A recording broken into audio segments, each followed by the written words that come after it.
মহান আল্লাহ তাআলা আমাদের আদি পিতা হযরত আদম আলাইহিস সালামকে কখন কোথায় সৃষ্টি করেছেন তা অনেকেই জানেন না, আবার অনেকেই জানেন। কিন্তু আদম আলাইহিস সালামকে নামিয়ে দেওয়া সেই পাহাড়ের বিস্তারিত ইতিহাস খুব কম সংখ্যক মানুষই জানেন।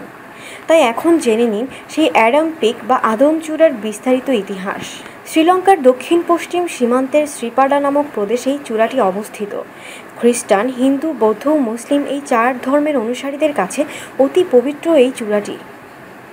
এই চূড়াতেই মানুষের আদি পিতা হযরত আদম আলাইহিস সালাম বেহেশত থেকে সরাসরি পতিত হয়েছিলেন। চূড়াটির চারদিকে সবুজের বিপুল সমারোহ, মাঝে মধ্যে পাহাড়ি উঁচু নিচু টিলা।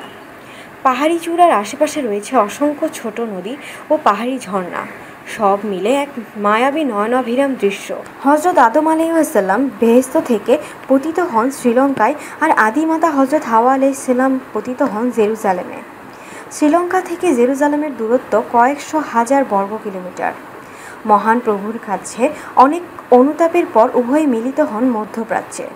সেই থেকে শুরু করে বর্তমান অবধি শ্রীলঙ্কার এই চূড়াকে কেন্দ্র করে রহস্য রয়ে গেছে।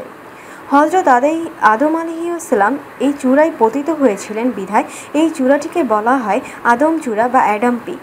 এই চূড়ার উচ্চতা ৭৩৬২ ফুট বা ২২৪৩ মিটার। চূড়াটিতে আদম আলাইহিস সালামের পায়ের যে চিহ্ন রয়েছে তার পরিমাপ হচ্ছে ৫ ফুট ৭ ইঞ্চি, দৈর্ঘ্য প্রস্থ হচ্ছে ২ ফুট ৬ ইঞ্চি। বৌদ্ধ ধর্ম মতে খ্রিস্টপূর্ব ৩০০ অব্দে এই পদচিহ্ন আবিষ্কৃত হয়। আবিষ্কৃত হওয়ার পরে পদচিহ্নের চতুর্দিকে ঘেরাও দিয়ে রাখা হয়েছে। যুগ যুগ ধরে শত শত পর্যটক পরিভ্রমণ করেছে চূড়াটিতে। বিশ্বের চূড়াটিতে যারা পরিভ্রমণ করেছেন তারা এর চতুর্দিকে পরিদর্শন করা ছাড়াও স্পর্শ করে দেখেছেন আদম আলাইহিস সালামের পদচিহ্ন। বৌদ্ধ ধর্মের অনুসারীরাই বেশি এই চূড়ায় যাতায়াত করে।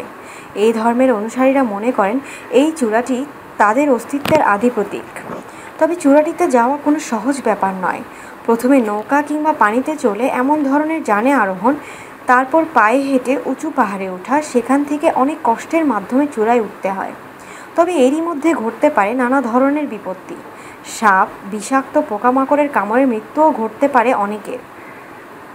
লাখ লাখ বছর ধরে চলে আসা যে রহস্যভেদ আজও মানুষ জানতে পারেনি তা হলো চূড়ার যে স্থানে আদম আলাইহিস সালামের পায়ের চিহ্ন, সেই স্থানে জানুয়ারি থেকে এপ্রিল পর্যন্ত সূর্যের আলো আর মে থেকে নভেম্বর পর্যন্ত মেঘের ঘন ঘটা বা বৃষ্টি পড়ে না।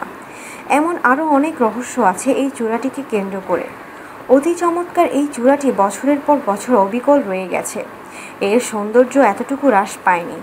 এ কারণে চূড়াটি বিশ্বের মানুষের কাছে পবিত্র বলে পরিচিত।